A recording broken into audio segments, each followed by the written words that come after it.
عسلامة ومرحبا بكم. اليوم جبت لكم وصفة الفريكاسي بنة على بنة من غير ما يشرب زيت، وخفة وتراوة. ما نحكي لكم شو عملت منه زيدك عبارات محشيين، مشيتهم بالشوكولا وحطيتهم في السكر من برا. بالحق الريسيت هذه ما يكونش باش تلقاو كيفها. نبداو نشوف مع بعضنا المقادير والطريقة. عندي 800 جرام فرينة، باكو خميرة خبز، مغرفتين زيت زيتونة، كعب عظم، مغرفة كبيرة سكر، حطيتها في شوية ماء دافي، حطيت معاها الخميرة، حطيتها يتفاعلوا شوية، حطيت الفرينة والعظم والملح الكل مع بعضه، ومن بعد حطيت الحليب. تو نكتب لكم الكمية متاع المقادير تحت الفيديو باش نحطها تخمر لمدة ساعة حتى لين يضاعف الحجم متاعها كيما تشوفوا، باش نحلها بالطريقة هذه ونشكلها كيما تحبوا انتوما.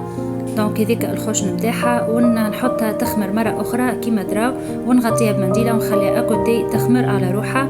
ومن بعد باش نتعدى نقليها في زيت يكون سخون كيما تراو كيفاه تنفخت معايا فيسا فيسا. والحشو بطبيعة تعملوا اللي تحبوا عليه انتوما. عملت تون، بطاطا مسموطة، عملت زيتون وعظم مسموط وهريسة. حبيت نوريكم الكعبات من داخل، وهذه كانت الريسيت متاعي، ان شاء الله تكون عجبتكم وتجربوها. شيء طيبه الناس الكل، ما تنساوش برشا جيمات وبارتاج وتحطوها اورجستري عندكم باش ترجعوا لها كل ما تستحقوا لها. وبسلامه.